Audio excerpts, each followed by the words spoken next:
Success is a funny thing too. It breeds contempt. And in entertainment, we're naturally, I think, we're pitted against each Yeah. other in kind of a strange way. It's sometimes not even intentional, but I found that, for example, at conventions, I found that some girls will be like, well, why is her line so long? Why is this? Why is that? Why is this? And I'm like, well, let her have her moment. Yeah. I mean, everybody has their, I think that it's human nature, Hmm. maybe, to feel that little bit of, why is it not me?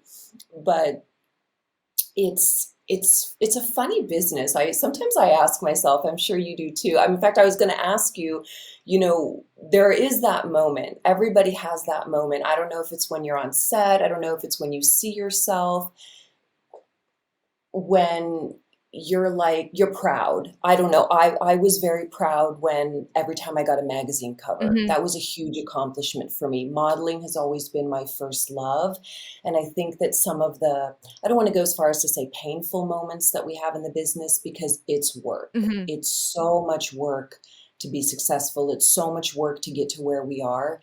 And I think that sometimes we're not even allowed to enjoy these milestones or accomplishments that we have. Like, was there something that you accomplished where you were like, "Oh my gosh." I would say when I got Penthouse Pet, that was pretty big for Yeah. me. It was something, and it was the timing was perfect, honestly. So I had kind of just made that final decision. I'm like, I did my last scene. Like I thought about it for probably a year, and every time I'd Oh, get ready okay. to stop, like that carrot would come down. They're like, just one more scene, just one showcase, just this thing. I'm like, okay, okay, okay. Like, well, I've kind of wanted to do that, or I wanted to work with them. So there'd always be a reason, and be like, sure, I would do it. And I finally made that decision, like, this is my last scene. And I didn't really tell anybody yet. And then Mhm. I was talking to Mark Spiegler, and he's like, hey, I think I can get you Penthouse Pet. He wasn't even my agent. Like, he just kind of like set this up for just out of the goodness of his heart. So I go in for like the test shoot at the office. And then like a week later, they're like, yeah, we're going to bring you down and we're going to do like the whole spread. We're going to make you pet, blah, blah, blah. I got my key and I was like over the moon because it was something I always wanted. I always wanted to be a pet. I always wanted to like have like that centerfold and it was like the last thing I did. Oh, So it was wow. so cool. Yeah, it was like the cherry on top. So I feel like everything happens for a reason and like the timing was perfect and it was kind of like the universe rewarding me for like going on the right path, right? It was like Sticking it out, no. they're like, "You're making the right choices, so here's this thing." But that was the hardest thing because I mean, there's a lot of fear when you stop shooting Oh, mainstream. yeah. You're like, "I'm gonna be forgotten. I'm gonna lose my fan base. What happens if what I do next doesn't work out and then I have to come back?" And, like, I feel like that never really looks good because everyone has that assumption, like, she's coming back because she failed, right? And that might not be the Right. case, but that's just what the narrative is. So all of these things are Always. spinning and, yeah, I don't know, I just had enough signs that, like, it was my time to, like, throw in the towel, but, I think that's, like, the beautiful thing about what's happening with the pandemic is a lot of these girls were kind of forced to start self-producing, and they're getting a Mhm. whole new understanding of their self-worth and, like, their value and their brand, and I think that's so powerful, and I'm really excited to see where that goes. I am as well, and I think that for what I like seeing too is I love seeing I did not know anything about I had done productions, I had done movies where I had my budgets and I had to hire everybody, but self-producing is on a whole nother level where, you do everything, Mhm. absolutely everything.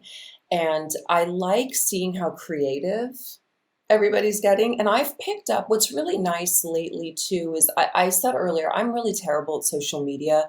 There was this gap, I would think, from like or I would say from 2008 to maybe 2015, where I saw everybody just really getting on Twitter, getting on Instagram, getting verified, going through this whole process. And I was like, well, I'm in school, I'm maintaining my website. I still have my pay site.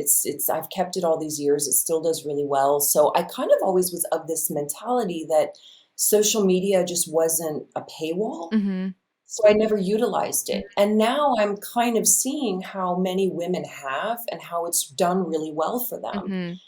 And so I kind of feel like that's been something too. Everyone's just sort of learning different facets of technology. Mhm. Like you starting you doing your podcast. Oh, this was hard. I'm like the least tech savvy person in the world. So I'm like watching all these YouTube videos of how to like set up all this audio. It was a nightmare. But yeah. Oh, YouTube is amazing. That's the thing too. You'll fall down this rabbit hole. That's what I was doing with, back to self-producing, lighting. What's the best angle to light your butt? I'm like, I can't believe I don't even know how to light my butt. But I would see these women taking these incredible Mhm. selfies. And I was like, I can't do that. I would do 100. And I'm like, nope, all in the They're trash. probably also doing 100 though too. You just see the I end realized that result. later. And then that's when you really realize, okay, we're all in the same boat. Let's not be hard on ourselves. No one's really reinventing the wheel. Yeah. But now that we're having to be a lot more resourceful, Mhm. this changes the game a little bit too. And I'm happy. I'm so happy that there are platforms like OnlyFans and, smaller platforms that exist where we can upload our own Mhm. content and we can just absolutely, decide how we take our payments. Mm. We're not really under the thumb of a company Mhm. There's so much more that freedom. dictates how much we shoot, Mhm. how much we can make. That's the most shocking thing to me. I like, do you ever have those moments where you look back at younger you and you just laugh because, like, you see how worried you were in a moment and how ridiculous that was in hindsight? So it's like Yeah. the thought of me thinking 'cause that I wouldn't be able to, like, support my household, right, anymore if I stopped shooting, like, that was a huge fear of mine was, like, what if all of my income goes to 0? And then I start producing, and this is before OnlyFans even, this is when I just was, like, really focusing on my website, and Mhm. all of a sudden I started seeing what that was, and it was, like, predictable income, right? It was just, like, these memberships that are auto-renewing, and I was like, "Oh my gosh, like, how silly of me." And then OnlyFans happened, and then that even just amplified everything else. And Mhm. like you said, a lot of these girls are getting, like, really creative, so I'm really curious, like, what studios are gonna do because it's when I was shooting, I know, like, a lot of girls don't like talking about rates and everything, but my before I got contracted, I was at 1,500, and then I got Mhm. contracted, and then my regular rates were 3, and everyone was like, "Who does she think she is? That is so high. She must have this inflated sense of herself," and, like, I'm like, "Well, it's my body, first of all, so I get to kinda call those shots."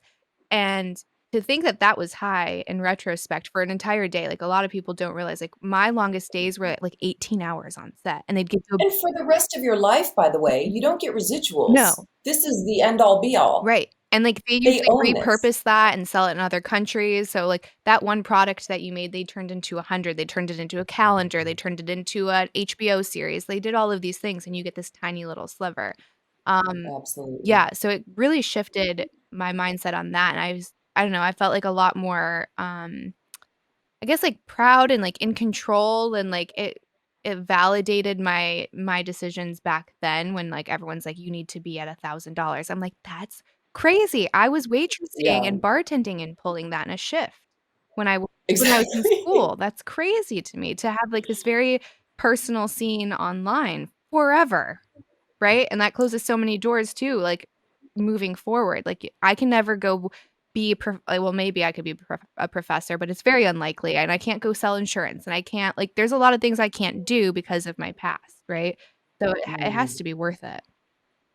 It has to be worth it, and something that, we've said before is that you have so many girls competing or thinking that they're Mhm, competing for the exact same spot. mhm. And what I tell them is, these companies shoot, first of all, I think that a lot of them they shoot a particular kind of person anyway. So I always tell girls what happens is a lot of girls will come in and intentionally undercut them just to get a scene, just to get something. Ooh.